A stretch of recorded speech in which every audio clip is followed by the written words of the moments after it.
of hell trying to prevail over him. But there is a word first. The same way, several words have been spoken over our lives. But there are several forces militating against us, not making us to walk in line with that word. Many of us, there are so many things God has said will become in life.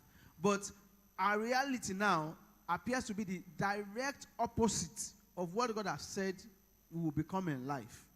So, does that now make that word a lie? No. Because God is not man that should what?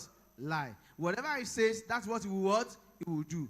But the fact that the word has gone out doesn't mean that forces of darkness will also not do something. They will not wait. They will do something. And that's exactly what was done to Peter. But something happened. There was a prayer that was being raised. So that's the second thing.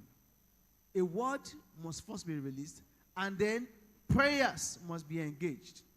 So if there are things that God has said concerning you, maybe you had some good prophecy that some prophet had mentioned to you in time past, and it does appear showing us is totally opposite what you've been told that your life will become. It could be that there are forces working down the clock to make sure you don't become the word that has been spoken over your life. But if you can engage the system of prayer, prayer must be engaged for the spoken word to come to pass. So if you look at that verse verse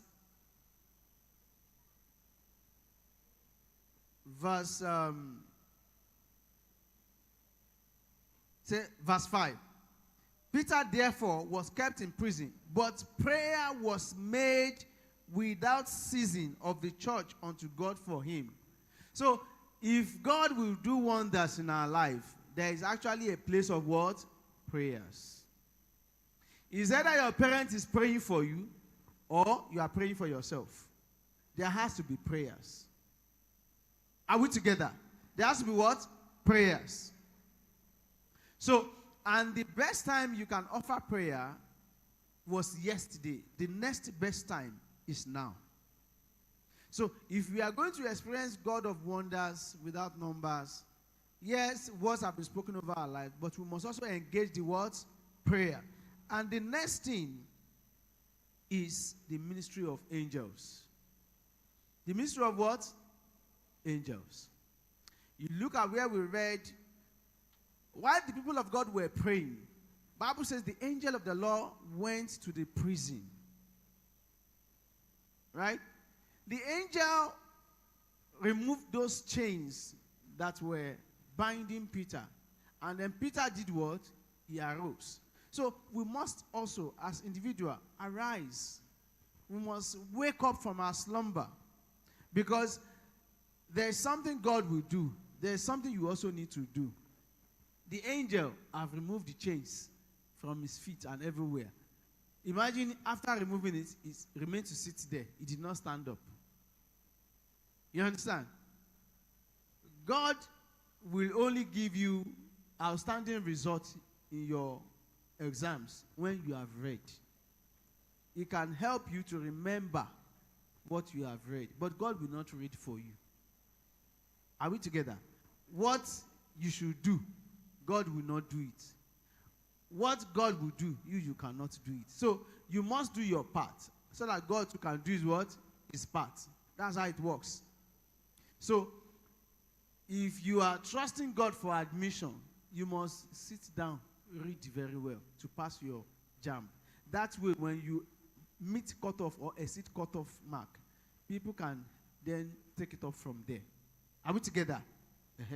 So if you are trusting God for promotion at your workplace, you must first of all find out people that have been promoted before me, what have they done? You must put in the work. So there is a part God will play. There is a part we must play. That's how it works. So here we saw that the ministry of angel was engaged. For those that were here on Friday, you had Reverend, he was given testimony of a ministry of an angel. Let me first even ask, because these are woke generation.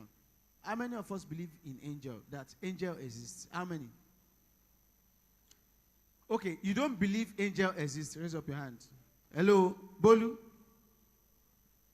Bolu, do you believe that angel exists? Have you seen one before? But you believe they exist, Abi?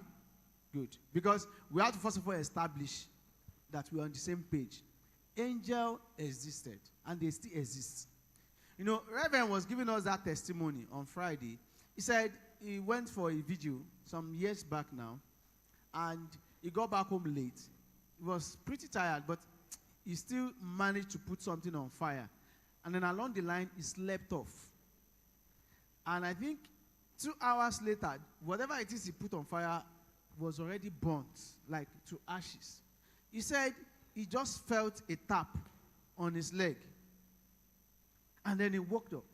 He woke up, but he didn't see anyone. But he said he felt that tap. So he knew that this one was not ordinary. You know? Because the whole place will have been burnt. Because all the neighbors were already asleep. So nobody could even come to his rescue. The whole place was filled with smoke. He said even 2 weeks after the event, his house was still smelling that smoke. That's to tell you how bad it was. But an angel came to rescue the situation. I have also encountered the ministry of angel before. So angel exists. And they are at work. Bible says they are ministering spirit. They are to minister to us. We can send them on errand. As a matter of fact, the book of Hebrews says that we are in company of innumerable number of angels. Do you know what that means? It means that between Brother Joshua and Bolu, there is an angel in between them. Between Okwe and Chiamaka, there is an angel in between them. Between Emanuela and Blessing, there is an angel. So, angels are here. Whether you are seeing them is another thing entirely, but they exist. And we can engage them. We can send them message. They are at our service. It's one of the things that